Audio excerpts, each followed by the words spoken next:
Hello दोस्तों, कैसे हैं आप सब। तो दोस्तों, हमारे चैनल में उत्तराखंड की निःशुल्क सीरीज चलाई जा रही है जिसमें आपको पूरा कंप्लीट कोर्स कराया जाएगा। तो दोस्तों, हमारा टॉपिक चल रहा था उत्तराखंड का इतिहास, और उत्तराखंड के इतिहास में हम पढ़ रहे थे प्राचीन राजवंशों के बारे में। चलिए थोड़ा सा पहले आपको मैं समझा देता हूँ। देखिए, हमने जब उत्तराखंड का इतिहास पढ़ाना शुरू किया था तो मैंने इसको 3 भाग में डिवाइड किया था। वो 3 भाग कौन कौन से थे, पहले हम लोग वो समझ लेते हैं। देखिए, पहले भाग में हमने पढ़ा था प्रागैतिहासिक काल, उत्तराखंड का प्रागैतिहासिक काल। दूसरा जो हमने पढ़ा था उत्तराखंड का आद्य ऐतिहासिक काल। और देखिए, तीसरा जो हमारा उत्तराखंड में आता है वो आता है ऐतिहासिक काल। तो आद्य ऐतिहासिक काल हम लोग पढ़ चुके हैं, प्रागैतिहासिक काल हम लोग पढ़ चुके हैं, और अभी हम पढ़ रहे थे उत्तराखंड का प्राचीन काल, उत्तराखंड का ऐतिहासिक काल। चलिए थोड़ा उत्तराखंड के ऐतिहासिक काल के बारे में हम लोग जानकारी ले लेते हैं, किस तरीके से इसको पढ़ रहे थे। देखिए, उत्तराखंड के ऐतिहासिक काल को भी हमने 3 भागों में डिवाइड किया था। ये सब मैं चर्चा कर चुका हूँ पहले से ही, लेकिन फिर भी आपको समझा दे रहा हूँ। देखिए, उत्तराखंड के ऐतिहासिक काल को हमने 3 भागों में डिवाइड किया था, और वो 3 भाग कौन कौन से थे। पहला था प्राचीन काल, दूसरा था मध्यकाल, तीसरा था आधुनिक काल। तो प्राचीन काल में हमने पढ़ा था उत्तराखंड में किस प्रकार से प्राचीन राजवंशों की स्थापना हुई थी। जिस प्रकार से उत्तराखंड में प्राचीन राजवंश, पहला राजवंश स्थापित होता है कुड़िंद राजवंश, उसके बारे में हमने बहुत डिटेल से चर्चा की थी। उसी प्रकार से जो प्राचीन काल में हमने पढ़ा था उत्तराखंड में कुड़िंद हो गए, शक हो गए, योधे हो गए, मौखरी हो गए, नागों की सत्ता स्थापित होती है। तो काफ़ी सारे राजवंश वहाँ पर आए थे, उनके बारे में हमने चर्चा की थी।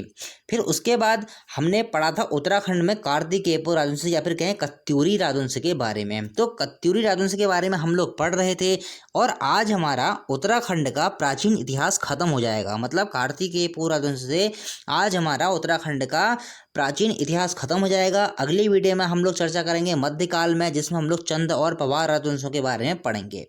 तो चलिए हम लोग आते हैं अपने टॉपिक पर। आप समझ गए होंगे हम लोग अभी तक पढ़ क्या रहे थे। तो कार्तिकेय राजवंश हमारा चल रहा था, या फिर कहें कत्यूरी राजवंश, बात एक ही है। देखिए, कार्तिकेय राजवंश के बारे में हम लोग थोड़ी सी पीछे की चर्चा कर लेते हैं, हमने अभी तक क्या पढ़ा हुआ। देखिए, जब मैं आपको पहली वीडियो मैंने आपको पढ़ाई थी तो मैंने आपको उसमें ये पढ़ाया था किस प्रकार से उत्तराखंड में कार्तिकेय राजवंश की स्थापना होती है, किस प्रकार से कार्तिकेय राजवंश की उत्पत्ति होती है। ये सारी की सारी चर्चा मैं पहली वीडियो में कर चुका हूँ, और उसी वीडियो में मैंने आपको ये भी बताया था कि उत्तराखंड में प्रथम 300 वर्षों तक किस प्रकार से 3 परिवारों का शासन उस समय रहा था, और उस समय जो राजधानी हुआ करती थी वो हुआ करती थी जोशीमठ चमोली में। फिर उस प्रकार से वहाँ पर हमारा जो पहला जो वीडियो थी वहाँ पर समाप्त हो गई थी। दूसरी वीडियो में हमने क्या पढ़ा था कि उत्तराखंड में जो कार्तिकेय राजवंश हैं उनकी राजधानी आ जाती है बैजनाथ। तो बैजनाथ में जब उनकी राजधानी आ जाती है तो वहाँ जो भी शासक हुए थे हमने उनके बारे में पूरी तरह से चर्चा की थी, और किस प्रकार से बहुराजकता का काल उसमें आता है, किस प्रकार से स्वतंत्र राज्यों की स्थापना होती है, किस प्रकार से बहुत सारे राज्यों की वहाँ पर स्थापना हुई थी, जिनके बारे में हमने डिटेल से चर्चा की थी। और उसके बाद हमने ये भी देखा था कि उत्तराखंड जो कार्तिकेय राजवंश है उनका किस प्रकार से विभाजन हो गया था, मतलब किस प्रकार से कार्तिकेय राजवंश कई शाखाओं में बढ़ गया था। तो हमने पूरी तरीके से चर्चा कर ली थी कार्तिकेय राजवंश के बारे में। तो वहाँ से तो हमने जितने भी वहाँ राजा हुए थे, जो भी वहाँ स्वतंत्र राज्य हुए थे, सबके बारे में हम लोग चर्चा कर चुके हैं। आज हम जो पार्ट 3 पढ़ने वाले हैं, देखिए पार्ट 3 में मैंने इसको डिवाइड किया था। आज हमारा पार्ट 3 है, जिससे हमारा प्राचीन काल और कार्तिकेय राजवंश दोनों ही खत्म हो जाएंगे। तो देखिए, आज हम लोग क्या पढ़ने वाले हैं। आज हम लोग पढ़ेंगे कार्तिकेय राजवंश की प्रशासनिक व्यवस्था। साथ ही साथ में एक चीज छूट गई थी आपकी, शंकराचार्य जी का उत्तराखंड की यात्रा, जो कि कार्तिकेय राजवंश में ही उनकी उत्तराखंड की यात्रा होती है, जो कि हमारा रह गया था, उसको भी हम लोग इसी वीडियो में कवर कर लेंगे। तो देखिए, चाहे कोई सा भी राजवंश हो, जैसे भारत के सापेक्ष अगर हम बात कर लें, मुगल काल आया हो, सल्तनत काल आई हो, तो उसकी जो भी प्रशासनिक व्यवस्था रही थी वहाँ से हमेशा से एग्जाम में क्वेश्चन बनते हैं। इस प्रकार से कार्तिकेय राजवंश भी इंपॉर्टेंट हो जाता है, यहाँ से भी क्वेश्चन बनेगा आपका, एग्जाम में बनता ही है, एक क्वेश्चन तो आपका 100% बनता ही है। तो पूरी कंप्लीट जानकारी मैं आपको अपनी वीडियो के माध्यम से दे दूंगा। चलिए शुरू करते हैं हम लोग। सबसे पहले हम लोग जान लेते हैं शंकराचार्य जी के बारे में, उसके बाद हम लोग बात करेंगे प्रशासनिक व्यवस्था के बारे में कार्तिकेय राजवंश की। चलिए शुरू करते हैं। देखिए, शंकराचार्य जी का जो कुमाऊं में आगमन होता है, उस समय अगर हम बात करें उत्तराखंड में कौन सा राजवंश चल रहा था, तो आपका उत्तर क्या हो जाएगा, कार्तिकेय राजवंश कहें या फिर कत्यूरी राजवंश कहें, बात एक ही है। ठीक हो गया। देखिए, कार्तिकेय राजवंश के काल में ही आदि गुरु शंकराचार्य का उत्तराखंड में आगमन हुआ था। अगर हम बात करें शंकराचार्य जी उत्तराखंड में किस जगह पर आए थे, तो शंकराचार्य जी उत्तराखंड में बद्री का आश्रम, या फिर इसको बद्रीनाथ भी कहते हैं वर्तमान में, यहीं पर यह पधारे थे। और जब यह उत्तराखंड में पधारे थे तो उस समय कौन सा कार्तिकेयपुर शासक था, उत्तराखंड में राज कर रहा था? तो आपका उत्तर क्या हो जाएगा? ईष्टगढ़ देव। बहुत ही इंपॉर्टेंट क्वेश्चन है दोस्तों। जब शंकराचार्य जी उत्तराखंड में प्रवेश करते हैं तो उस समय कार्तिकेयपुर शासक कौन था, या फिर कह सकते हैं कि कत्तूरी शासक कौन था? आपका उत्तर क्या हो जाएगा? ईष्टगढ़ देव। चलिए ठीक है, अब हम थोड़ा सा इनके बारे में, इनके विषय में जान लेते हैं कि ये कौन थे, इनका जन्म कहाँ हुआ था। तो इनका जन्म होता है केरल में। केरल दक्षिण भारत का एक राज्य है, यहीं पर इनका जन्म होता है। नंबूदरी ब्राह्मण परिवार में इनका जन्म हुआ था। ठीक हो गया, इतना आपने देख लिया कि ये क्वेश्चन पूछा जाता है कि शंकराचार्य जी का जन्म कहाँ हुआ था। आपका उत्तर क्या हो जाएगा? केरल में। और किस ब्राह्मण परिवार में हुआ था? नंबूदरी ब्राह्मण परिवार में इनका जन्म हुआ था।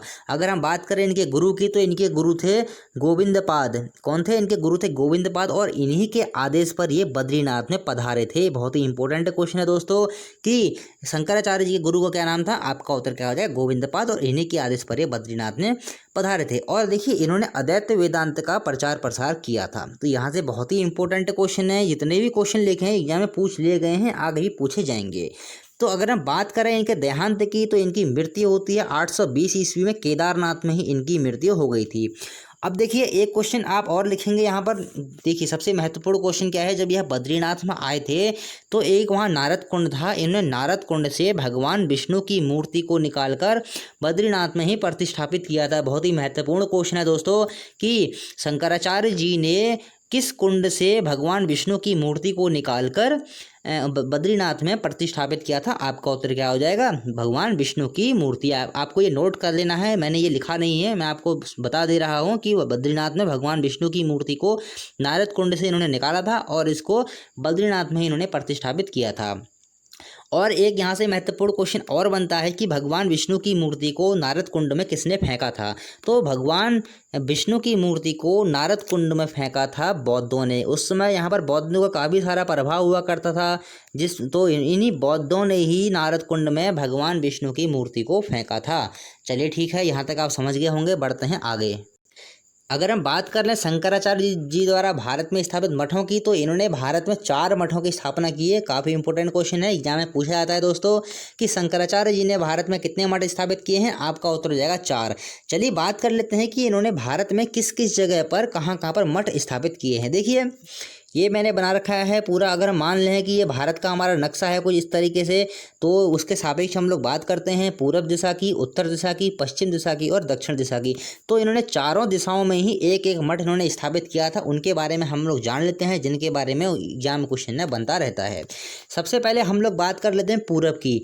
पूरब दिशा में इन्होंने जगन्नाथ में पूरी उड़ीसा में इन्होंने जगन्नाथ में एक मठ की स्थापना की थी। दोस्तों, एग्जाम में क्वेश्चन बनता ही है कि शंकराचार्य जी ने पूरब दिशा में कह सकते हैं या फिर कह सकते हैं पूरब की ओर उन्होंने कहाँ पर अपने मठ की स्थापना की थी। आपका उत्तर क्या हो जाएगा? जगन्नाथ पुरी उड़ीसा में। फिर बात करते हैं हम लोग दक्षिण की, और दक्षिण में इन्होंने देखिए वहाँ पर इनका मठ का नाम है श्रृंगेरी मठ, रामेश्वरम तमिलनाडु में इसकी इन्होंने स्थापना की है, दक्षिण साइड में। फिर बात करते हैं हम लोग पश्चिम में। पश्चिम में इन्होंने जो मठ की स्थापना की है वो शारदा मठ की, वो है इन्होंने की है गुजरात में। तीसरा मठ हो गया। चौथा मठ देखिए हमारा आ जाता है कहाँ? उत्तराखंड में। उसका नाम है ज्योति मठ, वो है हमारा बद्रीनाथ उत्तराखंड में। तो इस प्रकार से इन्होंने 4 मठों की स्थापना की है पूरे देश में। दोस्तों, ये क्वेश्चन एग्जाम में पूछ ले आते हैं, आपको नोट कर लेने हैं। चलिए ठीक है, कुछ और जान लेते हैं शंकराचार्य जी के बारे में। देखिए, अनुश्रुतियों के अनुसार, पहले बात तो जानेंगे अनुश्रुतियाँ होती क्या हैं। अनुश्रुतियाँ होती हैं कुछ सुनी सुनाई बातें, किसी के द्वारा कही हुई बातें, उनको बोलते हैं अनुश्रुतियाँ। हो सकता है हिंदी के एग्जाम में ऐसा पूछ लिया जाता है कि अनुश्रुतियाँ किसे कहते हैं, तो आपको ध्यान रखना है। अनुश्रुतियों के अनुसार शंकराचार्य ने बदरिका आश्रम की व्यास गुफा में आकर ब्रह्मसूत्र भाष्य, गीता भाष्य और बृहदारण्यक जैसे कुछ उपनिषदों पर भाष्य लिखे थे। तो दोस्तों, ये कुछ सुनी सुनाई बातें हैं, कुछ बताई गई बातें हैं। हो सकता है एग्जाम में क्वेश्चन ऐसा बन जाए कि शंकराचार्य जी ने उत्तराखंड में आकर ब्रह्मसूत्र भाष्य, गीता भाष्य या फिर कह सकते हैं कि बृहदारण्यक जैसे कुछ उपनिषदों पर भाष्य लिखे थे, वो उन्होंने किस स्थान पर आकर लिखे थे उत्तराखंड में। तो आपका उत्तर क्या हो जाएगा? व्यास गुफा में। या फिर कह सकते हैं कि शंकराचार्य जी का इनमें से संबंध किस गुफा से है। आपके सामने 4 ऑप्शन दे दिए जाएंगे, आपका उत्तर क्या हो जाएगा? व्यास गुफा से, क्योंकि इन्होंने यहाँ पर कुछ भाष्य लिखे थे। फिर देखिए, इस ज्योति मठ की हम लोग बात कर लेते हैं। इसी ज्योति मठ को देखिए कुछ इतिहासकारों ने ज्योति मठ भी कहा है, किसी ने योशी मठ भी कहा है। जोशीमठ भी कहा है, तो इसके अनेक नाम हैं। तो आपको ध्यान रखना है सारे के सारे नाम एक ही हैं। एग्जाम में ऐसे क्वेश्चन बन जाते हैं कि जोशीमठ किसका नाम है, ज्योतिमठ किसका नाम है, तो जोशीमठ के ये नाम हैं। फिर देखिए शंकराचार्य जी के बारे में एक दो क्वेश्चन और हैं। देखिए वैसे तो कहा जाता है कि शंकराचार्य जी ने उत्तराखंड में जो बौद्ध प्रभाव चल रहा था उसको यहाँ से ख़त्म कर दिया था, लेकिन कुछ कुछ इतिहासकार ऐसा भी कहते हैं कि जो शंकराचार्य जी थे उनके बौद्धों के सापेक्ष उनकी ऐसी कोई मतलब उनकी घृणा भाव नहीं था। तो लेकिन अनेक इतिहासकार अनेक अनेक बातें करते हैं, जो हमें सबसे अच्छी लगती हैं उनके बारे में बात कर लेते हैं। देखिए शंकराचार्य बौद्ध धर्म की महायान शाखा के शून्यवास से प्रभावित थे, इसलिए इनको प्रच्छन्न बौद्ध भी कहा जाता है। इनको प्रच्छन्न बौद्ध, देखिए बहुत ही महत्वपूर्ण क्वेश्चन है दोस्तों कि प्रच्छन्न बौद्ध किसे कहा जाता है। आपका उत्तर क्या हो जाएगा, शंकराचार्य जी को प्रच्छन्न बौद्ध भी कहा जाता है। और यह बौद्ध धर्म की महायान शाखा थी, उसकी शून्यवास से काफ़ी ज़्यादा प्रभावित थे। एग्जाम में क्वेश्चन बन सकता है। फिर देखिए शंकराचार्य जी ने इस क्षेत्र में आकर बौद्ध धर्म के प्रभाव को समाप्त करके हिंदू धर्म की पुनर्स्थापना में महत्वपूर्ण भूमिका निभाई। आप देखिए यहाँ से क्वेश्चन कैसे बनेगा, जब शंकराचार्य जी कुमाऊं की यात्रा पर थे या फिर उत्तराखंड की यात्रा पर थे, उस समय यहाँ के क्षेत्रों पर किस धर्म का प्रभाव था। आपका उत्तर क्या हो जाएगा, बौद्ध धर्म का प्रभाव था। चलिए ठीक है, तो ये जानकारी हमने प्राप्त की थी शंकराचार्य जी के बारे में। कार्तिकेय पुरातन के समय उत्तराखंड में आते हैं। 820 ईस्वी में उनका देहांत होता है केदारनाथ में। चलिए हम लोग बढ़ते हैं आगे। तो कार्तिकेयपुर राजवंश की प्रशासनिक व्यवस्था की अब हम लोग बात करते हैं, या कत्यूरी कहें या कार्तिकेयपुर कहें। दोस्तों मैं कत्यूरी कहूँ या कार्तिकेयपुर कहूँ, दोनों नाम एक ही हैं। हालांकि कुछ कुछ इतिहासकार ऐसा भी कहते हैं दोनों अलग अलग राज्य हो सकते हैं। जैसे अगर यशवंत सिंह कटोच की बात करें, वो कहते हैं ऐसा हो सकता है कि कत्यूरी राज्य अलग हो, कार्तिकेयपुर राज्य अलग हो।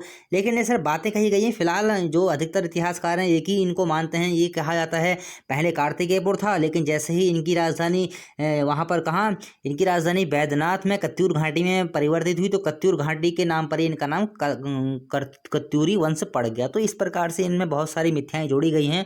तो कार्तिकेयपुर हो या भाई कत्यूरी हो, बात एक ही है। चलिए ठीक है, हम लोग बात कर लेते हैं इनकी प्रशासनिक व्यवस्था के बारे में। बहुत ही ध्यान से सुनना दोस्तों, यहाँ से क्वेश्चन बनते हैं आने वाले एग्जाम के लिए।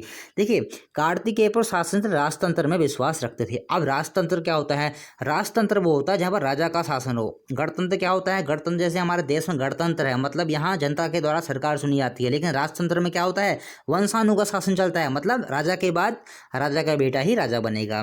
आपने एक मूवी देखी होगी ऋतिक रोशन की भी आई थी सुपर 30, अब राजा का बेटा राजा नहीं बनेगा, उसमें एक डायलॉग भी होता है। उसी प्रकार से इसमें राजा का बेटा ही राजा बनता है। तो लेकिन गणतंत्र में क्या होता है, जनता के द्वारा सरकार चुनी जाती है। फिर देखिए अगर एक बहुत ही महत्वपूर्ण क्वेश्चन की हम लोग बात करें, यहाँ से बनता है इन्होंने अपने राज्य में मौर्यों द्वारा स्थापित प्रशासनिक व्यवस्था को ही लागू किया। तो अगर यहाँ से क्वेश्चन बनता है कि कार्तिकेयपुर राजवंश ने किसकी प्रशासनिक व्यवस्था को अपने क्षेत्रों में लागू किया, तो आपका उत्तर क्या हो जाएगा, मौर्यों की प्रशासनिक व्यवस्था को लागू किया था। क्योंकि जो मौर्य साम्राज्य था वो तो काफ़ी बड़ा साम्राज्य रहा था उस टाइम पे, तो इन्होंने भी उसी प्रशासनिक व्यवस्था को अपने क्षेत्रों पर लागू किया था। फिर देखिए प्रशासन की धुरी की अगर हम बात करते हैं कि इस समय जो प्रशासन की धुरी थी, जो प्रशासन का जो मेन केंद्र था वो क्या हुआ करता था, तो वो होता था राजा। मौर्यों की भांति ही मैंने आपसे बताया था कि मौर्यों की द्वारा प्रशासनिक व्यवस्था को इन्होंने अपने क्षेत्रों में लागू किया था। तो मौर्य में भी प्रशासन की धुरी राजा ही हुआ करता था। तो कार्तिकेयपुर राजवंश में भी प्रशासन की धुरी कौन हुआ करता था, आपका उत्तर क्या हो जाएगा, राजा। चलिए ठीक है, अब हम लोग बात करते हैं इनके कुछ पदाधिकारियों के बारे में, मतलब इस समय कौन कौन से पद हुआ करते थे, कौन कौन से उन पदों पर कौन कौन से अधिकारी विराजमान हुआ करते थे। यहाँ से क्वेश्चन बनता है। देखिए सबसे पहले हम लोग बात कर लेते हैं, राजा का पद तो सबसे बड़ा होगा इस टाइम पे। फिर देखिए अब देखिए एक आता है आपके पास राजात्मय एक पद आता है जिसको हम बोलते हैं राजात्मय। इस राजात्मय पद में जो अधिकारी बैठता था उसका क्या कार्य था, देखिए यह राजा को सलाह दिया करता था। मतलब अगर देखिए अभी भी देखिए राजा का जैसे प्रधानमंत्री होता है उसे काफ़ी सारे सलाहकार होते हैं, उसी प्रकार से उस समय राजा को सलाह देने के लिए एक पद बनाया गया था जिसका नाम क्या था, राजात्मय। ऐसे क्वेश्चन एग्जाम बन सकता है दोस्तों, आपको याद रखना है।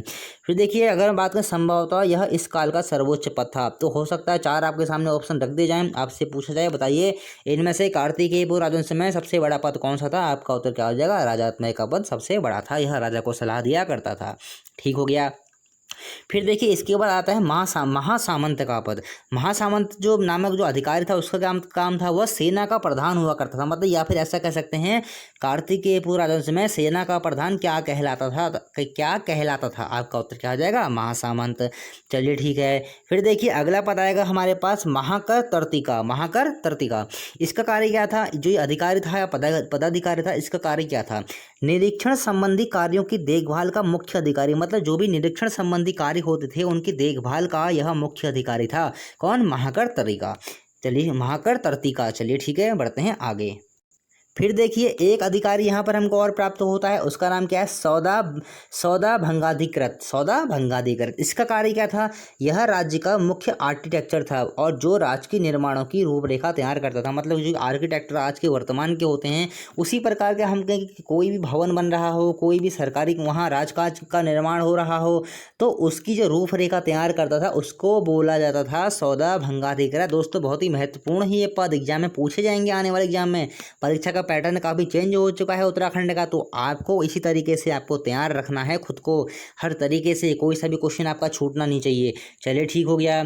फिर अगला जो हमारे पास देखिए एक पदाधिकारी आता है, उसको बोलते हैं करिका। अब करिका क्या था? बहुत ही महत्वपूर्ण है आने वाले एग्जाम के लिए। यह राज्य का मुख्य मिस्त्री था, या फिर कह सकते हैं जो वहाँ पर कार्तिकेयपुर राज्य था उसका जो मुख्य मिस्त्री था उसको हम क्या बोलते हैं? करिका। बहुत ही महत्वपूर्ण है करिका, राज्य का मुख्य मिस्त्री। चलिए ठीक है। फिर देखिए हमारे पास आता है प्रांतपाल का क्या काम था? यह जो कार्तिकेयपुर राजवंश की सीमा थी उन सीमा की सुरक्षा के लिए इसको नियुक्त किया गया था। तो सीमाओं की सुरक्षा के लिए नियुक्त पदाधिकारी कौन था कार्तिकेयपुर शासन में? प्रांतपाल। चलिए ठीक है। अगला आता है हमारे पास कौन? वर्मपाल की हम लोग बात कर लेते हैं। सीमावर्ती क्षेत्रों में आवागमन पर कड़ी नज़र रखने वाला अधिकारी। देखिए ये तो सीमा की सिर्फ सुरक्षा करता था, मतलब सीमा की सुरक्षा करेगा, लेकिन वर्मपाल का क्या काम था? इसका काम यह था कि जो इसके क्षेत्रों में जैसे कार्तिकेयपुर राजवंश के जो सीमा के अंदर जो लोग आ रहे हैं जा रहे हैं उन पर यह कड़ी नज़र रखता था कि अगर कोई भी संदिग्ध आदमी इसको लगता था तो तुरंत उसको गिरफ्तार कर लिया जाता था। तो वर्मपाल का यही काम था, सीमावर्ती क्षेत्रों में आवागमन करने वाले लोगों पर कड़ी नज़र रखना। चलिए ठीक है। उसके बाद हम लोग देख लेते हैं एक हमारे पास आता है घटपाल, या इसको घट्टपाल ही बोलते हैं, कहीं कहीं घटपाल ही बोला गया है, तो नाम एक ही है, आपको कन्फ्यूज नहीं होना है। देखिए घटपाल हम लोग कहते हैं पर्वतीय प्रवेश द्वार। देखिए पर्वतीय प्रवेश द्वार को हम लोग गिरिद्वार ही बोलते हैं, तो गिरिद्वार कहें या फिर पर्वतीय प्रवेश द्वार कहें, बात एक ही है, आपको कन्फ्यूज नहीं होना है। तो घटपाल का क्या काम था? गिरिद्वार या फिर पर्वतीय प्रवेश द्वारों की रक्षा के लिए नियुक्त पदाधिकारी, मतलब जो पर्वतीय प्रदेश थे उनके जो जैसे गिरिद्वार होते हैं या प्रवेश, जहाँ से प्रवेश, जैसे हम लोग बात कर लें, अगर हम बात करें किसी क्षेत्र की, जैसे हम लोग बात करते हैं उत्तराखंड में, अगर हम बात करें उत्तराखंड का प्रवेश द्वार कौन सा? कुमाऊं का प्रवेश द्वार हमारा कौन सा है? काठगोदाम। तो काठगोदाम से प्रवेश किया जाता है पर्वतीय क्षेत्रों की ओर, तो उसे हम बोल देंगे गिरिद्वार। तो इसी प्रकार से उन्हीं क्षेत्रों में एक पदाधिकारी की नियुक्ति की जाती थी, उसको हम बोलते थे घट्टपाल। चलिए ठीक है, आगे बढ़ते हैं। फिर आता हमारा नरपति का क्या काम था? तो नदी के तटों अथवा घाटों पर आवागमन को सुगम बनाने के लिए नियुक्त अधिकारी, मतलब जो नदी के तट होते हैं या बंदरगाह बोल सकते हैं। बंदरगाह तो उस समय यहाँ पर कहाँ होंगे, क्योंकि बंदरगाह तो समुद्र के किनारे होते हैं। मतलब उसी तरीके से जैसे नदी का तट हो गए, उन पर जो लोग आ रहे हैं जा रहे हैं उनके मार्गों को सुगम बनाना, उन पर नज़र रखना, तो उन्हीं के लिए इसको नियुक्त किया गया था, जिसका नाम था नरपति। तो दोस्तों बहुत ही इंपॉर्टेंट हैं आने वाले एग्जाम के लिए जो मैं आपको बता रहा हूँ। फिर देखिए इसी नरपति का एक काम और था, इन क्षेत्रों के संदिग्ध व्यक्तियों की जांच भी यह किया करता था। देखिए जो नदी होती हैं तो वहाँ से ऐसे होते हैं कि नदी का जो बॉर्डर होता है वो तो नदी बहुत दूर तक फैली होती है, तो कहीं से भी लोग नदी पार कर सकते हैं। तो इसका यही काम था कि जो संदिग्ध व्यक्ति हैं जो नदी पार करके अपने क्षेत्र में आ रहे हैं उनकी यह जाँच किया करता था नरपति। देखिए नौ से नर हो गया, नौ से नदी होगी, तो इस तरीके से आपको बनाना पड़ेगा। घट्टपाल ऐसे गिरिद्वार, घट्टपाल गिरिद्वार, इस तरह से आपको याद हो जाएंगे। तो ऐसे ही आपको ये याद करने हैं। चलिए बढ़ते हैं आगे। तो ये तो हो गई थी हमारे पदाधिकारियों की बात। अब हम बात कर लेते हैं कार्तिकेयपुर राजवंश की सेना के बारे में कि उस समय पे सेना कैसी थी। देखिए कार्तिकेयपुर की जो सेना थी उसको 4 भागों में विभाजित किया गया था। अब वो 4 भागों में किस तरीके से विभाजित किया था हम लोग इसको जान लेते हैं। देखिए सबसे पहले तो हम लोग जान लेते हैं 4 भागों में कौन कौन से 4 हमारी सेनाएं हुआ करती। देखिए पदातिक, अश्वारोही, गजारोही और उष्ट्रारोही। देखिए पदारोही अगर हम सैनिकों की बात करें तो यह पैदल सेना थी। जो पैदल सेना होती है उसको उस टाइम पे बोला जाता था पदातिक सेना। अश्वारोही मतलब जो कि सैनिक घोड़े पर सवार रहते थे उनको बोला जाएगा अश्वारोही सेना।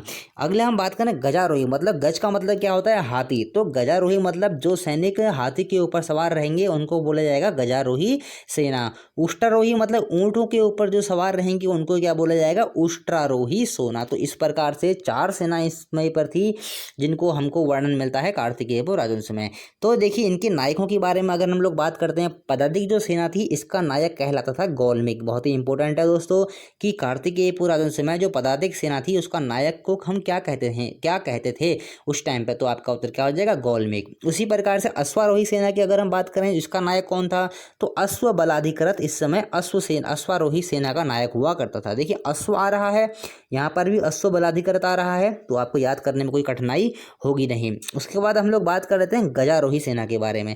तो गजारोही सेना इसका नायक कौन था, इसका नायक मतलब हाथियों की सेना हो गई, तो इसका नायक था हमारा हस्ती बलाधिकृत था गजारोही सेना का नायक। चलिए ठीक है, फिर हम लोग बात कर लेते हैं उष्ट्रारोही सेना के बारे में, मतलब ऊँटों की सेना। इसका नायक उष्ट्र बलाधिकृत। देखिए आगे के 3 नाम ही चेंजेस हो रहे हैं, सिर्फ देखिए हम ऊँट है तो यहाँ पर उष्ट्र आ जा रहा है, यहाँ पर अश्व है तो अश्व आ जा रहा है, तो बलाधिकृत तीनों में सेम ही है, तो आपको याद करने में कठिनाई होगी नहीं इसमें।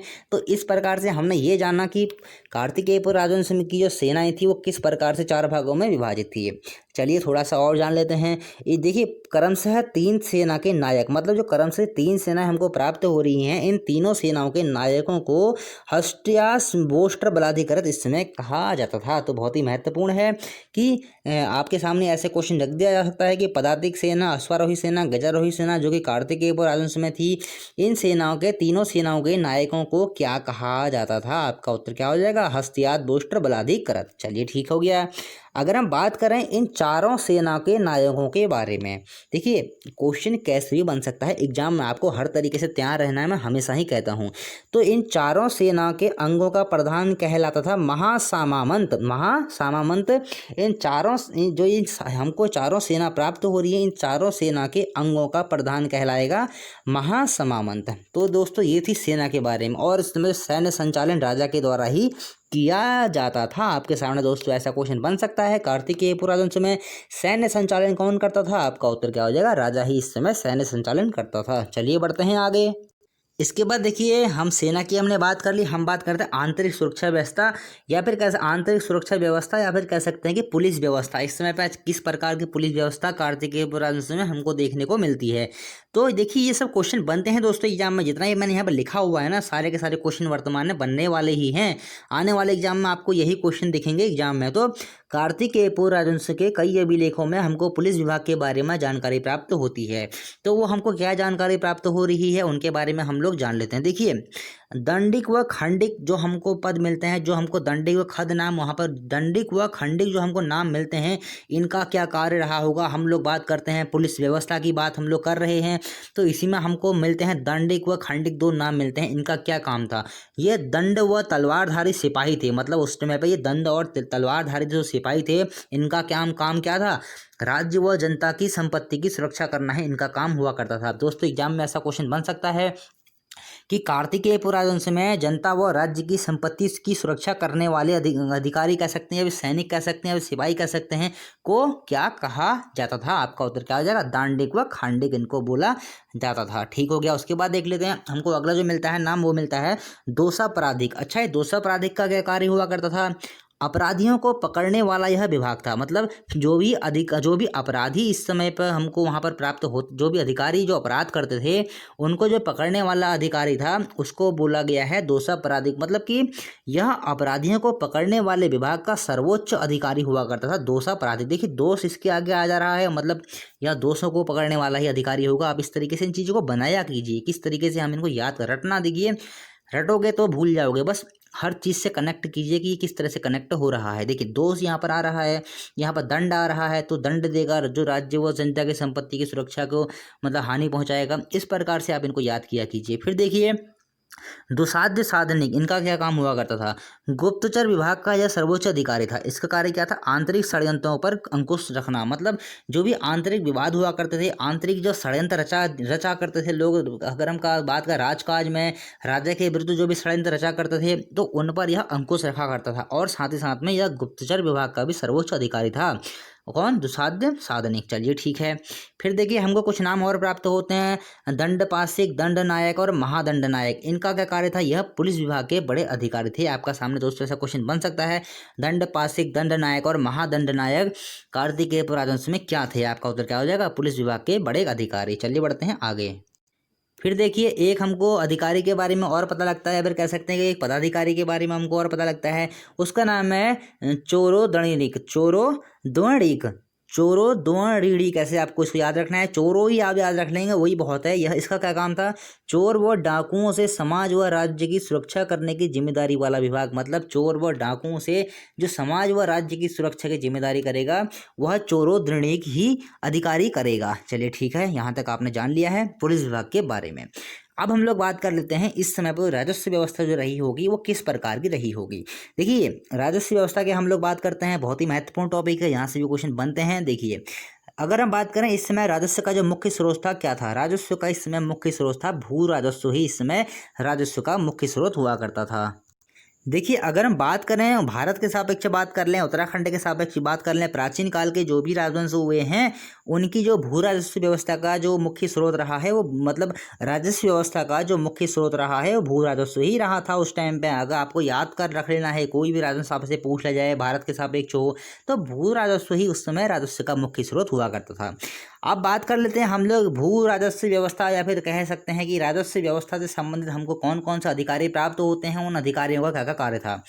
सबसे पहले हमको नाम प्राप्त होता है क्षेत्रपाल। इसको हम देखिए किसी किसी किताब में आपको क्षेत्रफल नाम भी पढ़ने को मिलेगा। क्षेत्रफल हो या फिर क्षेत्रपाल हो, दोनों नाम एक ही है, इसमें आपको कंफ्यूज नहीं होना है। अब इसका क्या कार्य था? इस अधिकारी का यह कार्य था कृषि उन्नति का यह प्रयास किया करता था। जैसे आप देखते होंगे वर्तमान में जैसे कई सारे वैज्ञानिक हैं वो कृषियों पर शोध करते हैं किस प्रकार से फसलों को और अधिक उन्नत किया जा सकता है, तो इसका भी यही कार्य उस समय रहा होगा कि कृषि की उन्नति को कैसे हम बढ़ा सकते हैं। मतलब यह अधिकारी कृषि उन्नति का प्रयास किया करता था। बहुत ही इंपॉर्टेंट है दोस्तों, आपको याद रखना है। फिर देखिए अगला हमको प्राप्त होता है प्रभातार। अब इस अधिकारी का क्या कार्य था हम लोग ये जान लेते हैं। देखिए इस अधिकारी का कार्य था भूमि की विधिवत नाप जोख करना। जैसे अभी देखिए भूमि की विधिवत जैसे नाप जोख कौन करता है? अगर हम एग्जाम्पल ले लें पटवारियों का, जैसे अभी तक पटवारी देखते हैं गांव में अगर कोई ज़मीन का वो खेत का अगर नापना होता है, कोई ज़मीन का अगर हम कह सकते हैं नाप जोख करनी होती तो पटवारी ही करता है। तो उस प्रकार से उस समय प्रभातार नाम का कोई व्यक्ति रहा, मतलब कोई अधिकारी रहा होगा। तो इस प्रभातार का यही काम था भूमि की विधिवत नाप करना। बहुत ही महत्वपूर्ण क्वेश्चन है दोस्तों, आपको याद रखने हैं। फिर देखिए आता है उपचारिक या फिर सट्टकोषचरित, ये दोनों एक ही नाम है, उपचारिक या फिर सट्टकोषचरित। इसका क्या नाम हुआ? इसका क्या कार्य हुआ करता था?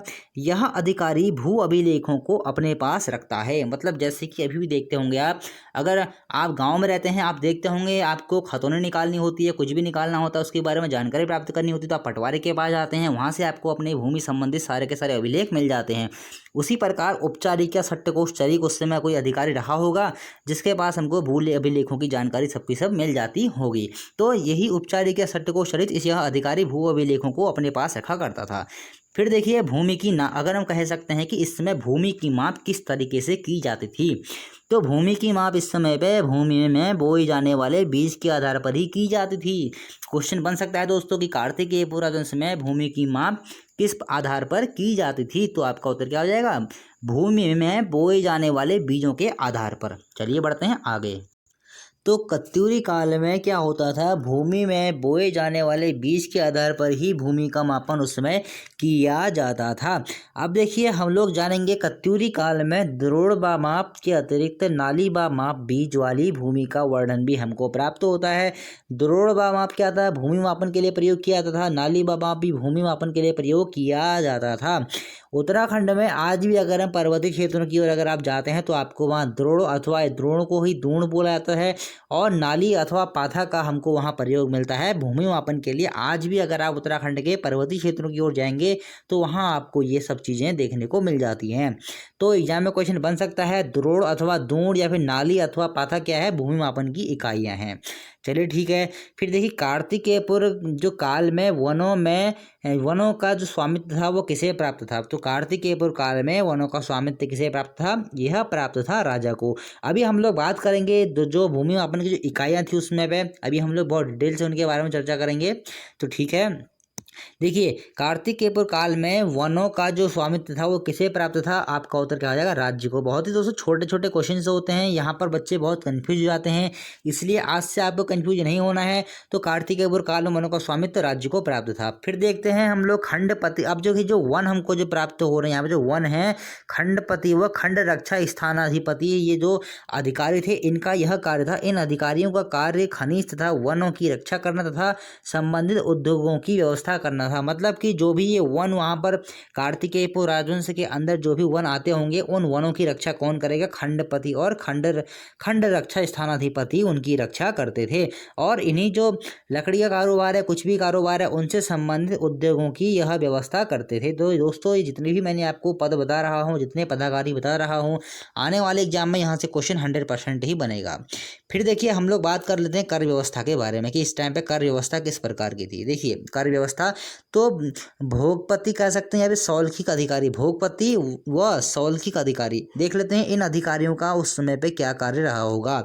तो देखिए इनका कार्य योग तथा शुल्क आदि करों का संग्रहण करना था। मतलब कि ये जो कर होते थे, शुल्क कह लें यानी योग कह लें, तो इनका संग्रहण करना ही इनका कार्य होता था। भोगपति व सौलकिक अधिकारी, बहुत ही इंपॉर्टेंट क्वेश्चन है दोस्तों, एग्जाम में क्वेश्चन ऐसे बनेगा। कार्तिकेयपुर राजवंश में भोगपति व सौलकिक अधिकारी का कार्य क्या था? आपका उत्तर क्या हो जाए? करों का संग्रहण करना। चलिए बढ़ते हैं आगे।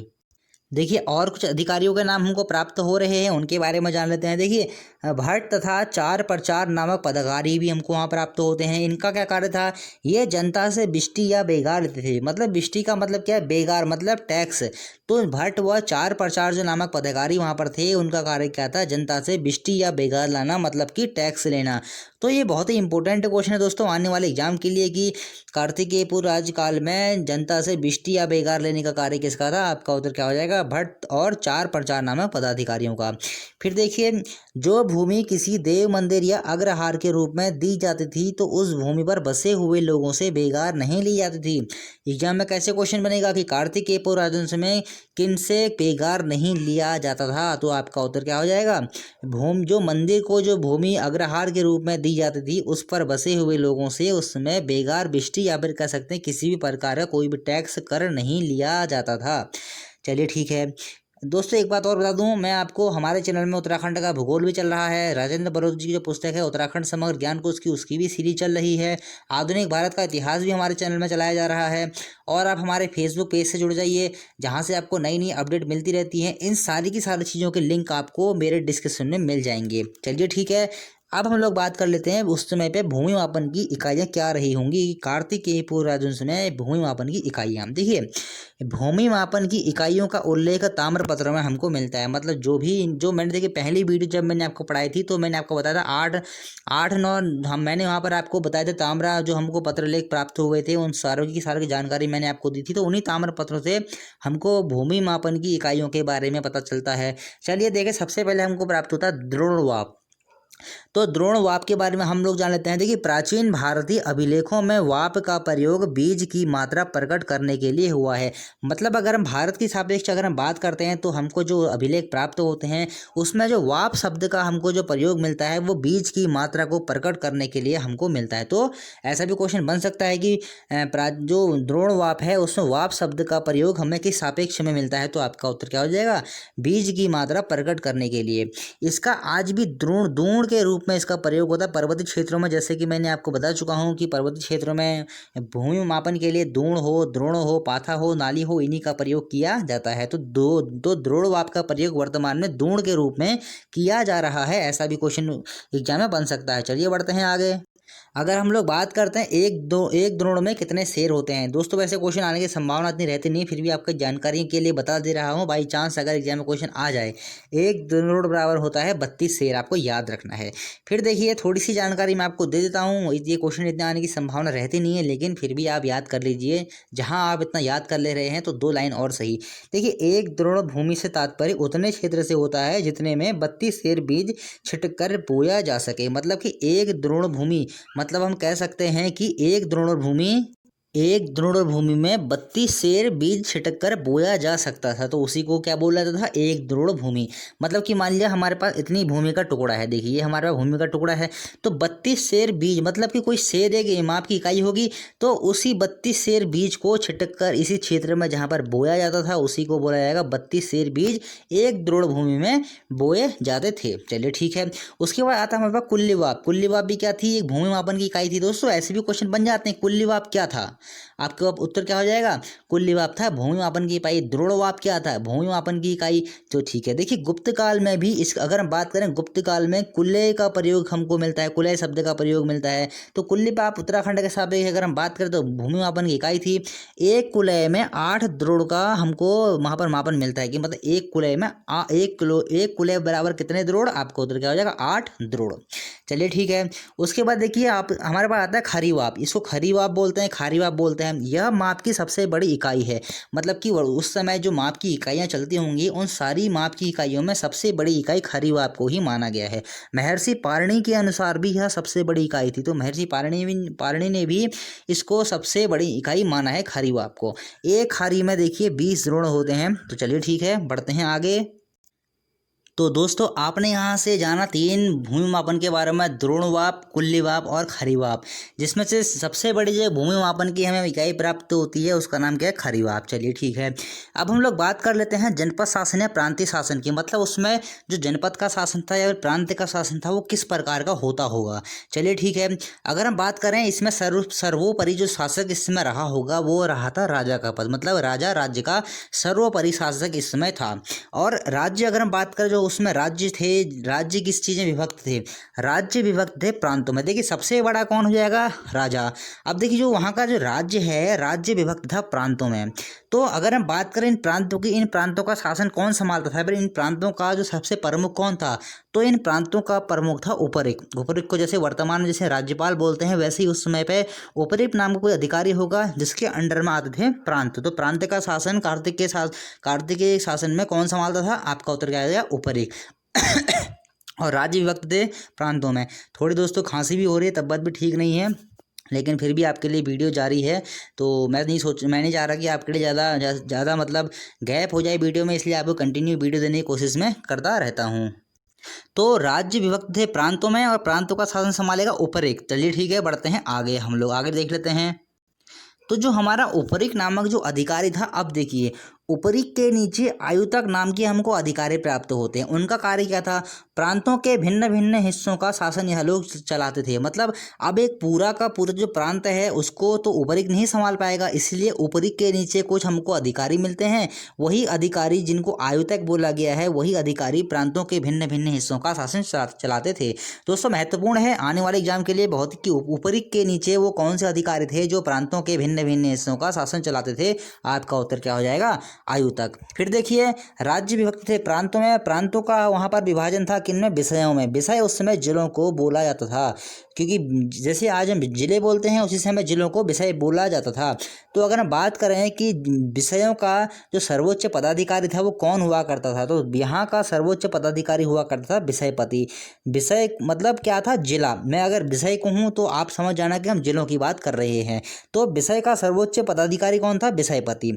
चलिए हम इनको एक लाइन में समझ लेते हैं जरा, आपके लिए आसानी होगी। राज्य विभक्त थे प्रांत में, प्रांत विभक्त थे विषय में, जिसको हम जिला भी बोलते हैं। तो क्वेश्चन ऐसे एग्जाम बन सकता है आपके सामने कि कौन सा, मतलब राज्य किसमें व्यक्त था, आपका उत्तर हो जाएगा प्रांत में। प्रांत किसमें व्यक्त थे, आपका उत्तर क्या हो जाएगा, विषय में। चलिए ठीक है, अब हम लोग बढ़ते हैं आगे, आप जान लेते हैं आगे की बातें। तो कत्यूरी साक्ष्यों में हमको देखिए, हम बात कर रहे हैं कत्यूरी साक्ष्यों की, या कार्तिकेयपुर साक्ष्यों की। कत्यूरी साक्ष्यों में हमको 4 विषय या फिर कहेंगे 4 जिलों तथा लोक गाथाओं में हमको एक अन्य विषय का ज्ञान प्राप्त होता है। अगर हम इस प्रकार कुल हम विषयों की बात करें तो हमको कुल 5 प्रकार के इस समय विषयों का, मतलब हमको विषयों की जानकारी मिलती है, या फिर कह सकते हैं कि कुल 5 प्रकार के हमको इस समय पर जिलों की जानकारी प्राप्त होती है। अब वो 5 जिले कौन कौन से, कार्तिक कार्तिकेयपुर शासन के समय पे हमको किस प्रकार के 5 जिलों की जानकारी मिल रही है। वो 5 जिले कौन कौन से थे, उनका क्षेत्र था वो कहाँ कहाँ तक फैला हुआ था, हम इस चीज़ के बारे में जान लेते हैं। देखिए सबसे पहले हमारे पास आता है कार्तिकेयपुर विषय। इसका जो क्षेत्र था वो कहाँ से कहाँ तक फैला हुआ था, बहुत ही महत्वपूर्ण है दोस्तों। यहाँ से क्वेश्चन बनेगा, कैसे बनेगा आपको बताता हूँ। देखिए इसमें जोशीमठ से लेकर गोमती नदी तक का क्षेत्र शामिल था। आपके सामने ऐसा क्वेश्चन बन जाएगा, बताइए कि कार्तिकेयपुर का कौन सा विषय जोशीमठ से लेकर गोमती नदी तक के क्षेत्र में शामिल था। आपका उत्तर क्या हो जाएगा, कार्तिकेयपुर विषय। या फिर ऐसा बन सकता है कि कार्तिकेयपुर विषय किसके क्षेत्र में शामिल था। आपका उत्तर क्या हो जाएगा, जोशीमठ से लेकर गोमती नदी तक का क्षेत्र। चलिए बढ़ते हैं आगे। फिर देखिए अगला हमारे पास आता है टंकड़पुर विषय। अगर हम इसकी बात करें, टंकड़पुर विषय कहाँ से कहाँ तक फैला हुआ था, तो इसमें अलकनंदा भागीरथी संगम से लेकर ऊपरी अलकनंदा उपत्यका का क्षेत्र शामिल था। दोस्तों बहुत ही महत्वपूर्ण है ये क्वेश्चन। देखिए छुपे हुए क्वेश्चन होते हैं जिनको आप पढ़ते नहीं हैं, आने वाले एग्जाम के लिए बहुत ही महत्वपूर्ण है। तो टंकड़पुर जो विषय था, या फिर कह सकते जो टंकड़पुर जिला था, उसका जो क्षेत्र विस्तार था अलकनंदा भागीरथी संगम से लेकर ऊपरी अलकनंदा उपत्यका तक का क्षेत्र इसमें शामिल था। फिर देखिए अगला आता है हमारे पास अंतराग विषय।